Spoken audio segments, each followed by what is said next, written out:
Hi, my name is Carrie Hope Fletcher. I play Eponine in Les Mis, and I am here having tea with Wilma talking about the 30th anniversary of Les Misérables.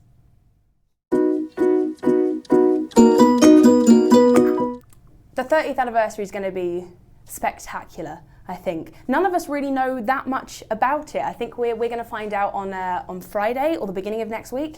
But yeah, it's kind of even being kept a secret from us at the moment. But what kind of everyone knows from the press releases is kind of what we know at the moment. That's kind of all I can tell you. But whatever it is, it's going to be spectacular, I think. Is that we've got Con Wilkinson and Frances Ruffelle joining us to do what? We don't know at the moment.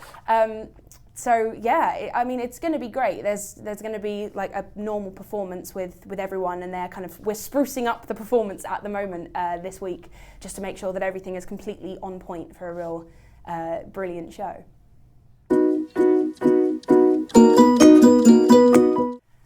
I think Les Mis is so successful was because it's got everything. I know that sounds really cliched, but I feel like it has so many different storylines, and so many people connect to so many of the different storylines. They always find one person that they can really relate to and connect to, and I think that's why Les Mis has run for so long. It's because it's got something for everyone.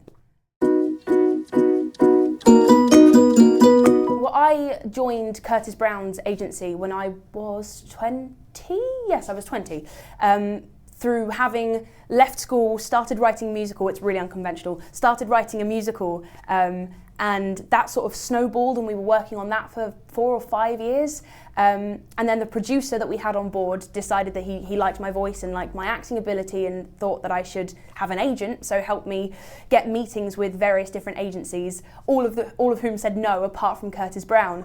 And the first question they asked me was, which roles would you like to play? Like, what are your dream roles? And I said Doctor Who's assistant and Eponine, and they said, well, let's start with Eponine. And about a month later, I auditioned for Eponine, because it just so happened that I joined as they were casting, and then yeah, 4 terrifying auditions later, I got the part. You know, I have those memories of playing the part when I was 7 years old. It kind of is like I'm Eponine remembering her childhood kind of thing. And it's amazing working with the kids now in the show as well, knowing that some of them might come back in years to come and play the same part. And it's just so weird to watch them and think that used to be me. It's a very odd, really odd experience to have those kids in the show. But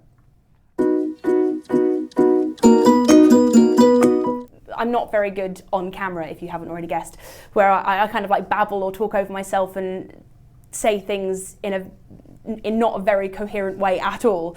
So I thought if I start writing, I'll actually have a chance to get it down succinctly and hopefully in a much better way than just me babbling on and on and on. And then it kind of escalated, and a book agent approached me and said this would be a great book. And I was like, thanks. And so yeah, it was just this idea that if I have gone through, like if I went through bullying as a kid, or if I got myself into stupid situations with friends or boys, or you know, had arguments with my parents, then obviously I'm not the only one to have been through that.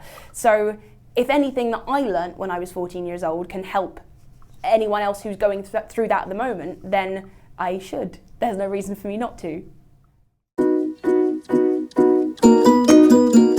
Eponine's in a very unfortunate situation, and I think I don't think she would have been a hopeful. I think she's far too feisty for that, and I think she's got a really, really terrible life, far beyond anything that me as a person could probably ever help with. But you know, I'd give her encouragement if ever she needed it. But I don't think she's the sort of person who would want to seek it from the likes of me.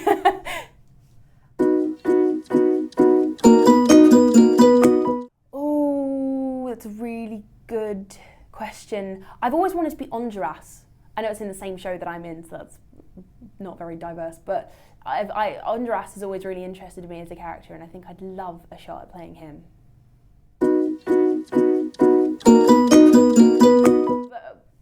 I managed to witness Oliver Saville falling straight off the stage into a Portuguese woman in the front row, which will always stay with me and always be one of my favourite moments at Les Mis.